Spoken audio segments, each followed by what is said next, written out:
Salut, c'est Renaud, investir-rénover.fr. J'espère que tu vas bien. Aujourd'hui, nouvelle petite vidéo interview. On va parler une fois de plus stratégie. Et pour ça, j'ai le plaisir d'accueillir Jean Berg, donc, qui est gestionnaire de patrimoine. Oui. Salut Jean. Salut Renaud. Merci beaucoup. Merci à toi. Plaisir de m'accueillir déjà dans tes locaux et puis du coup de nous accorder cette petite interview. Donc l'idée, je vous dis souvent l'importance de bien définir votre stratégie immobilière avant de vous lancer, avant de choisir vos projets immobiliers. Et du coup, je me suis dit que ça pouvait être très intéressant de vous présenter une personne dont c'est le métier, un gestionnaire de patrimoine. Et j'ai demandé à Jean donc, de nous expliquer un petit peu comment il réalise les bilans patrimoniaux. Donc, il va nous expliquer un petit peu ce que c'est. Globalement, l'idée, c'est de faire une étude de la situation patrimoniale globale. Voilà. Et on va voir, en fait, on va dérouler une liste de points qui sont extrêmement importants parce que sans ce déroulé-là, c'est très difficile de construire une stratégie en prenant tout en compte. Voilà. Parce que l'importance de définir une stratégie, c'est quoi? C'est tout simplement, comme vous le savez, hein, dans les investissements immobiliers, mais comme dans plein d'autres domaines, c'est important d'avoir une vision globale. Oui. Parce que si on se fie juste à quelques éléments, par exemple juste aux revenus, ça ne suffit pas à définir une bonne stratégie. Donc quelqu'un qui vient te voir en disant, voilà, moi je veux investir dans l'immobilier et puis j'ai tels travaux à faire, s'il ne donne pas plus d'informations que ses revenus, combien il peut emprunter, etc., il y a un gros trou dans la construction de la stratégie parce qu'il y a des éléments qui ne sont pas présents. Tout à fait. Et c'est vrai, comme je le répète souvent, l'immobilier, il faut vraiment voir ça comme un investissement sur le long terme. Donc, la situation actuelle ne sera pas forcément toujours la même dans le futur. Donc, c'est vraiment important de prendre en compte justement tout cet aspect futur, que ce soit votre fiscalité, votre évolution, votre famille, enfin tout un tas de paramètres. Donc pour ça, peut-être tu vas commencer éventuellement, pour ceux qui ne connaissent pas, par te présenter, qui tu es, qu'est-ce que tu fais, et puis après on va décrire un petit peu donc, la manière dont tu fais tes bilans. Ouais, pas de souci. Alors je suis basé à Lyon, hein, je travaille en gestion de patrimoine. Jusqu'à maintenant, j'ai quand même une casquette très orientée immobilier, parce que je travaille beaucoup dans l'immobilier.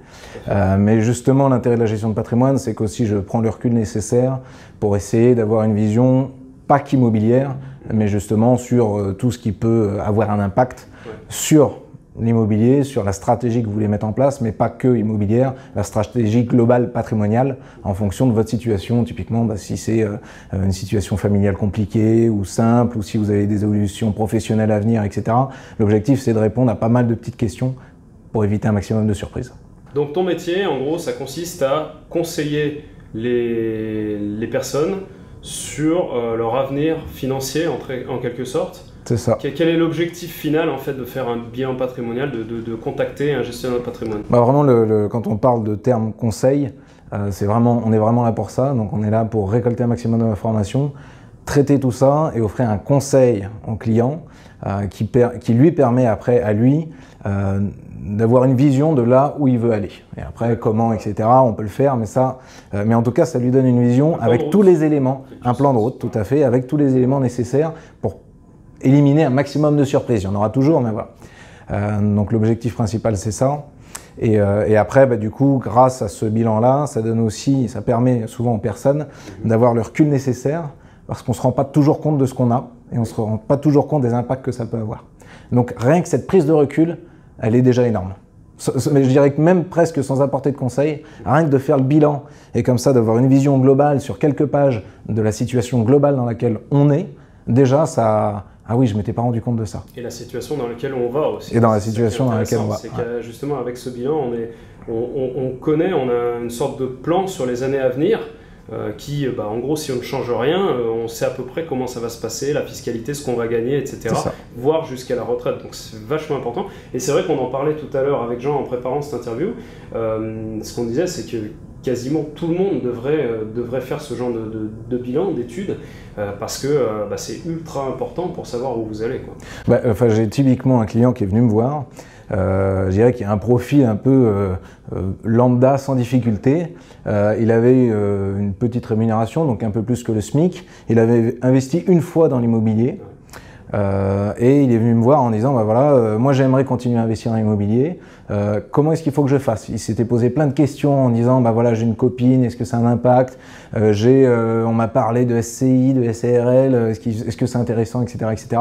Donc le gars avait pas ou très peu de patrimoine, pas ou très peu de revenus, et malgré tout on a fait une étude sur justement comment il peut faire et quels impacts ça pourrait avoir sur l'ensemble de son patrimoine pour pas qu'il fasse d'impair et que ça se passe bien par la suite et que justement qu'il puisse développer au contraire son patrimoine. Souvent quand on parle de conseiller en gestion de patrimoine, on a l'impression qu'il faut avoir du patrimoine pour faire appel à un conseiller en gestion de patrimoine, alors que non, vaut mieux le faire avant d'avoir du patrimoine. C'est beaucoup plus intelligent de le faire avant. Déjà, un, c'est plus facile. Deux, si vous le faites après, c'est-à-dire que déjà probablement vous avez déjà fait quelques erreurs, payé beaucoup de fiscalité et il y a certaines choses qui sont difficiles à rattraper une fois qu'elles sont faites. Alors que si vous le faites avant, ça évite les erreurs. Merci Jean. Alors du coup, concrètement, quand tu fais un bilan patrimonial, tu appelles ça, c'est ça ? Bilan patrimonial, voilà. Tout à fait. Comment tu procèdes ? Quelles sont les grandes étapes d'un bilan patrimonial ? Alors de toute façon, un bilan, on le constitue à peu près toujours de la même manière, même si les conseillers n'ont pas toujours la même méthode, et voilà, vous avez peut-être trouvé des différences, mais globalement, on voit à peu près toujours les mêmes points. Oui. Moi, je sais que je fais en 6 points, qui me permettent normalement de balayer à peu près tout. Donc je vais juste peut-être les dire maintenant et après on rentrera dans le détail. Je vais les écrire en même temps. Très bien, écrit et puis après on va rentrer dans le détail. Donc déjà le premier point c'est la famille. La famille. Donc quand je parle de la famille c'est au sens large. Donc ça peut être votre propre famille mais ça peut être aussi la famille autour de vous, parents, frères, sœurs, etc. Donc ça c'est le premier point. Ensuite le deuxième point on a tout ce qui est flux. Donc flux c'est notamment les revenus. Donc on va voir qu'il peut aussi y avoir d'autres flux, mais les revenus. Ensuite, on a tout ce qui est stock, en troisième point. Donc pareil, on rentrera dans le détail de ce qu'on entend par stock, mais globalement, ça inclut la trésorerie, ça inclut le patrimoine, etc. Ensuite, on a en quatrième point tout ce qui est hors bilan. Donc hors bilan, c'est une notion qui est un petit peu plus compliquée, mais on va voir, c'est pas celle qui a le plus d'impact, mais c'est important quand même d'identifier les éléments hors bilan. Mais on reviendra dessus, parce que voilà, il y a des choses à dire là-dessus. Ensuite, la fiscalité, parce que la fiscalité est un des éléments essentiels dans la construction justement d'une stratégie intelligente, que ce soit sur l'immobilier ou d'autres. Et le dernier point, qui est peut-être un peu plus distant pour certains, c'est tout ce qui est prévoyance retraite. Donc c'est quand même important de pouvoir anticiper ces éléments-là sur tout ce qui est prévoyance et retraite. Oui, puisque ça au final, c'est la finalité. On va tous y arriver à un moment donné, donc c'est important de l'intégrer dans l'équation. Même si ça nous paraît loin. Ça nous paraît loin, mais il faut faire attention parce que ça peut être vite là. Ça se prépare tôt. Et quand on parle d'immobilier, on parle souvent d'échéances longues. On fait même des prêts aujourd'hui jusqu'à 30 ans. Ouais. Ça veut dire que, entre guillemets, vous êtes à la retraite à 65 ans par exemple. Déjà à 35 ans, l'investissement que vous faites va avoir un impact au moment de votre prise de retraite parce que vous aurez... voilà, faut commencer déjà à se poser cette question-là. Donc c'est pour ça que l'immobilier étant un investissement long, la stratégie qu'il faut mettre en place doit être longue, évidemment. On ne peut pas se contenter de construire une stratégie à 2 ans. Sur l'immobilier, c'est un peu limite. Autant sur les placements boursiers, etc., la crypto-monnaie, ça marche. Autant sur l'immobilier, un petit peu moins. Okay. Donc voilà tout le plan sur lequel moi je travaille pour arriver à essayer de prendre en compte l'ensemble des éléments qui peuvent avoir un impact et qui peuvent définir la stratégie immobilière. Ok, génial. Alors sans rentrer trop dans les détails, c'est vrai que sinon on y passerait des heures, mais peut-être est-ce que tu peux nous donner 2-3 mots sur chaque point, nous expliquer un petit peu comment tu présentes ça, comment on étudie ces points-là? Bien sûr. Alors déjà, pourquoi la famille? La question est toute simple, c'est que quand on construit une stratégie patrimoniale, il faut savoir si est-ce que je le fais tout seul, est-ce que je le fais avec ma femme? Mais si je le fais avec ma femme, j'ai quel régime matrimonial? Est-ce que je suis en régime de communauté? Est-ce que je suis en séparation? C'est pas du tout la même chose, parce qu'en séparation, on se retrouve en indivision, etc., etc. On peut aussi décider d'investir avec des montants qui sont différents. On peut décider d'investir de l'argent qui est propre, c'est-à-dire que l'argent qu'on avait acquis avant, mais si on ne l'écrit pas sur un acte notarié, finalement, ça peut se retrouver comme de l'argent commun. Donc, vous pouvez penser avoir acheté un bien à titre personnel et vous retrouver finalement avec un bien qui appartient à la communauté. Qui, tant que vous ne divorcez pas, ça ne pose pas de problème. Le jour où vous divorcez, vous avez une très mauvaise surprise. Donc ça, c'est le premier élément. Le deuxième élément, ça répond notamment à la question, mais on ne le verra pas dans cette vidéo, mais des structures d'investissement qu'on peut mettre en place. Donc les SCI, les SARL, etc. Notamment les SARL de famille, qui peuvent se faire avec les parents ou avec les frères et sœurs. Et les SCI, on les utilise énormément pour les anticipations de transmission. C'est pour ça que l'un des premiers points, quand je dois construire une stratégie immobilière, je pose la question, pourquoi est-ce que vous voulez investir dans l'immobilier? Est-ce que vous voulez investir dans l'immobilier pour anticiper la transmission ou pour générer du cash flow? Et en fonction déjà de tout ce type de réponse, ça nous amène sur des réponses sur est-ce qu'il faut créer une structure ou pas. Donc voilà l'importance de comprendre, connaître l'aspect famille. D'accord. Famille au sens large. Donc, actuel et potentiellement à venir. Potentiellement à venir, typiquement quelqu'un qui doit se marier, il est important, ou avoir un enfant, il est important de se poser la question, quelle incidence ça peut avoir sur l'ensemble de la stratégie. Ensuite, la partie flux. Donc la partie flux, je dirais que c'est le truc qu'on est habitué à traiter. C'est le point, je dirais, que tout le monde se pose, la question que tout le monde se pose pour investir dans l'immobilier. Sauf qu'on voit, il y a d'autres points à voir, mais tout le monde se pose au moins ce point-là, surtout votre banquier, parce qu'avant de vous prêter de l'argent, il va vous demander vous êtes gentil, mais combien est-ce que vous gagnez? Donc les flux, c'est tout simplement l'ensemble de l'argent qui rentre et l'ensemble de l'argent qui sort. Donc pourquoi est-ce que c'est intéressant de se poser cette question-là? Parce que ça détermine déjà la capacité d'emprunt, mais ça détermine aussi la partie fiscalité. Et il est important d'anticiper les variations potentielles de flux. Demain, vous allez avoir un enfant, variation de flux. Demain, vous avez, je ne sais pas, une promotion, là, tant mieux, augmentation, mais variation de flux. Demain, vous avez un changement de tranche en termes de fiscalité, variation de flux. Demain, vous avez une pension alimentaire à payer, etc., etc. Donc, toutes ces choses, si vous les connaissez, ça peut vous permettre d'anticiper les flux et du coup de vous dire est-ce que je vais me retrouver en difficulté financière, je dis n'importe quoi, mais quelqu'un qui se met en limite en termes d'endettement et il se retrouve par exemple avec un impayé, si ces flux en même temps tombent, si c'était prévu une petite marge de sécurité, là ça coince. Alors qu'à l'inverse, vous savez que vous avez une augmentation de flux à venir, vous pouvez vous dire ok, je prends un peu plus de risques parce que je sais que par exemple dans 6 mois, je change de job ou voilà. Donc important pour le calcul du risque, pour la prise en compte du risque, effectivement. Important, tout à fait. C'est-à-dire que si demain vous savez que vous avez une belle opportunité ou au contraire vous décidez de quitter le salariat pour vous monter en entreprise, le risque n'est pas le même, quoi. Bien sûr, bien sûr. Donc important de voir cette partie-là. Ok. Troisième point, les stocks. Alors, troisième point, les stocks. Donc, quand on est sur les stocks, la question qu'il faut se poser déjà, quand on parle de stock, ça c'est une notion qui est peut-être un peu plus complexe à comprendre, mais on va voir, c'est très simple. Le stock, déjà, c'est tout ce qui est trésorerie. Donc là, pour le coup, c'est assez facile de comprendre la trésorerie. Donc, c'est l'ensemble du stock financier que vous avez sur vos comptes. Et là, dans l'idéal, il faut identifier les stocks qui sont débloquables, liquides, et les stocks qui ne sont pas débloquables. N'importe quoi, mais vous avez un plan d'épargne entreprise, vous ne pouvez pas le débloquer comme ça. Vous venez d'ouvrir une assurance vie, vous ne pouvez pas la débloquer comme ça. Enfin, vous pouvez, mais en termes de fiscalité, ce n'est pas intelligent. Donc, quand vous définissez la trésorerie, il faut vraiment faire la différence entre votre trésorerie court terme, liquide, et la trésorerie moyen et long terme. Et du coup, en fonction de ça, ça permet de savoir quelle disponibilité je peux avoir, soit pour faire un apport dans le cadre d'un investissement immobilier, soit pour anticiper des risques qui pourraient venir des travaux qui coûtent un peu plus cher, c'est ta partie. Voilà, ce type d'événement, donc bien identifié sur la trésorerie. Ensuite, la deuxième partie sur les stocks, c'est tout ce qui est notamment immobilier, mais pas que. C'est la différence entre ce que vous avez investi comme argent, donc l'actif, et ce que vous avez en dette, le passif.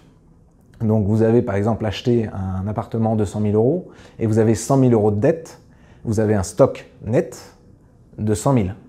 Donc il faut bien faire le total de ce que vous avez en actif, que ce soit patrimonial, immobilier ou autre, moins l'ensemble des dettes qui vont en parallèle. Donc comme ça, vous avez une vision globale de tout ce qui est trésorerie, et je rappelle trésorerie moyen, long terme, court terme, disponibilité, et tout ce qui est patrimonial, donc là pour le coup c'est plus de l'immobilisé, sur lequel vous faites l'ensemble de ce que vous avez, moins les dettes, et comme ça vous avez une vision globale de votre stock. Ok, super. Alors c'est vrai que ça peut paraître un petit peu technique si vous n'y connaissez rien, tout ça, mais vraiment c'est des notions qui sont hyper importantes. Et si vous êtes entrepreneur, c'est tous des termes que vous entendez très régulièrement quand vous discutez avec votre comptable, vous parlez de bilan de votre entreprise, etc. On fait exactement la même chose au final, on parle de passif, d'actif, de stock, c'est au final exactement la même chose. Mais c'est ultra important quand vous lancez dans l'investissement immobilier principalement de connaître toutes ces notions. Et c'est vrai que notamment j'avais fait une vidéo à ce sujet et je le répète souvent à mes clients, c'est que pour moi quand on investit dans l'immobilier, on va dire en tant qu'investisseur assez actif, on devient entrepreneur quelque part. C'est vraiment, on crée un espèce de business en soi, on devient entrepreneur. Et toutes ces notions ont un vrai sens parce que du coup, c'est des notions qui sont ultra importantes pour définir sa feuille de route dans une entreprise, si le chef d'entreprise n'est pas au courant de ses flux, de sa trésorerie, de ses stocks, il ne sait pas gérer ses passifs et ses actifs, il ne peut pas avancer. Et dans l'immobilier, c'est pareil. Donc, on ne vous demande pas d'être des spécialistes de ça. Pour ça, il faut s'entourer des bonnes personnes, aller rencontrer des conseillers, gestionnaires de patrimoine, des avocats fiscalistes, etc. Peu importe. Mais le minimum, c'est de connaître ces notions, je pense, et d'en avoir au moins une idée, et de savoir les comprendre un minimum. Surtout que le principe de base, au final, est relativement simple. Une fois qu'on enlève les mots un peu compliqués, quoi. Sincèrement, c'est pas très compliqué. Voilà. Je veux dire, le jour où vous creusez un tout petit peu le sujet, et limite si ça vous intéresse pas, effectivement, si ça vous intéresse pas, vous allez voir peut-être un expert ou autre, mais vous allez voir que juste d'avoir une petite compréhension et pourquoi pas de se faire appuyer, ça va vous ouvrir un champ de compréhension sur votre situation vraiment personnelle. Et finalement, il y a peu de gens qui ont cette notion de leur situation personnelle, mais vraiment ça soulage. C'est bête, oui. Mais ça soulage de enfin savoir, ok, je me situe à tel endroit. Souvent, c'est ce que me disent les gens, c'est ok, je sais où j'en suis, voilà, je sais où j'en suis et du coup, c'est plus facile de voir où je vais. Et c'est indispensable pour un entrepreneur. De toute façon, c'est des notions indispensables pour un entrepreneur. Donc, quand vous êtes investisseur, vous êtes entrepreneur. Donc, il faut s'intéresser un petit peu à tout ça. Vous allez voir, c'est facile de s'intéresser, il n'y a pas de problème. Ensuite, on a une notion là qui est un petit peu à part, c'est tout ce qu'on appelle le hors bilan. En fait, hors bilan, c'est toutes ces choses qui ne sont pas acquises, mais qui sont potentielles. Un exemple. Un exemple très simple, c'est vous avez par exemple une retraite complémentaire que vous payez, que ce soit par votre entreprise ou si vous êtes indépendant, la loi Madelin par exemple, mais vous avez cette retraite complémentaire. Vous savez que vous avez cet argent que vous cotisez, mais vous n'aurez le droit à cet argent qu'au moment de la retraite. Donc c'est quelque chose qui vous est dû. Mais aujourd'hui, il n'a pas de valeur, il n'est pas chez vous. Il n'existe pas encore. Il n'existe pas pour vous. Il existe pour quelqu'un d'autre, mais pour vous, il n'existe pas. Donc c'est du hors bilan. Vous avez par exemple une succession qui doit arriver, mais vous ne l'avez pas encore. Un héritage à venir, etc. Voilà. Vous savez que ça va arriver. Voilà. C'est ce qu'on appelle le hors bilan. Vous ne l'avez pas encore, mais vous savez que ça va arriver, vous savez que ça va être là. Donc on le classe dans hors bilan. C'est toutes ces choses voilà, qui sont potentielles, enfin qui sont plutôt certaines, mais pas encore survenues. Pas encore concrètes. Pas encore concrètes, vous n'avez pas l'argent sur votre compte, quoi. Ok. Donc voilà. Alors ensuite, on arrive, et c'est là où c'est important de comprendre pourquoi l'ensemble, je me permets de prendre un stylo, l'ensemble de ces notions, quand elles sont importantes, parce que l'un des points clés de la stratégie immobilière repose notamment sur la fiscalité. Alors ça, pour le coup, c'est un mot que vous connaissez en général. Ouais, en général, il n'y a pas de souci. Il n'y a pas de souci. Et globalement, l'erreur qu'on fait, c'est qu'on se dit, ok, je connais mes flux, donc je connais ma fiscalité. Faux. Complètement faux. Si vous n'avez pas l'ensemble des points précédents, vous connaissez peut-être votre fiscalité à l'instant T, mais vous ne connaîtrez jamais la fiscalité que vous allez avoir demain, après-demain, etc. Donc, et encore, vous avez peut-être 2-3 choses qui vous manquent sur la partie fiscalité. Donc c'est l'important de voir l'ensemble de ces points qui déterminent la fiscalité. Donc c'est pour ça qu'on pose toutes ces questions, c'est pour ça qu'il y a un ordre précis dans lequel on déroule un bilan patrimonial, c'est que ça nous permet de vraiment poser les choses et c'est en fonction de tout ça qu'on détermine la fiscalité. Okay. Et c'est en fonction des variables que vous allez avoir là-dessus que vous allez varier votre fiscalité. Donc c'est là où c'est important vraiment d'avoir toutes ces notions. Et si on projette pour vraiment construire une stratégie patrimoniale, demain vous allez vous marier, vous allez avoir un enfant, etc. Ou vous investissez tout seul et finalement vous vous rendez compte que vous investissez avec votre mari ou votre femme, ça a un impact évidemment sur la fiscalité. Et du coup la fiscalité est un des points clés d'un bilan patrimonial. Et ensuite, du coup, Renaud, le dernier point qui, comme on l'a dit, peut paraître très lointain pour certains, mais on parle d'immobilier, on parle de crédit à 20, 25, 30 ans. Alors, je suis désolé, 30 ans, c'est loin. Donc, dans 30 ans, certains seront peut-être à la retraite déjà. Voilà, c'est possible. Donc, le dernier point, c'est effectivement tout ce qui est prévoyance et retraite. Donc là, on se pose la question de où est-ce que je vais me situer à la retraite. Parce que quand on arrive à la retraite, on a énormément de choses qui changent. Donc l'idée, c'est de pouvoir déjà commencer à se poser les questions pour dire, typiquement, on définit ici le train de vie qu'on a et on dit, ok, moi j'ai besoin de 70 000 € pour vivre et on se rend compte qu'à la retraite, finalement, on n'a que 40. Enfin, en tout cas, avec les données qu'on a aujourd'hui, on n'aurait que 40 en retraite. Et bien, quand on construit une stratégie immobilière, c'est le genre de questions qu'on se pose en disant, ok, quand est-ce que vont s'arrêter, par exemple, mes crédits? et en fonction de la date d'arrêt des crédits, si typiquement ça peut arriver au moment du départ en retraite, eh ben c'est parfait puisqu'on n'a plus les crédits à rembourser. Par contre, en termes de fiscalité, ça a évidemment un impact. Le jour où vous vous retrouvez avec plus de crédit, plus de travaux, etc., on sait bien que dans l'immobilier, c'est le moment où ça fait mal. Donc il faut aussi se poser la question de la restructuration du patrimoine immobilier. Donc le plus tôt on peut anticiper ce genre de choses, le plus tôt on peut avoir une retraite confortable ou en tout cas ne pas avoir de mauvaises surprises à la retraite. Donc ce n'est pas la question, je dirais, prioritaire dans l'ensemble, mais ça peut être intelligent de commencer déjà à regarder tout ce qui est retraite et prévoyance, donc c'est retraite complémentaire et tout ça, pour ne pas avoir de mauvaises surprises. Et une stratégie immobilière, c'est ce qu'on disait dès le début, les erreurs se rattrapent, mais souvent elles ont un coût.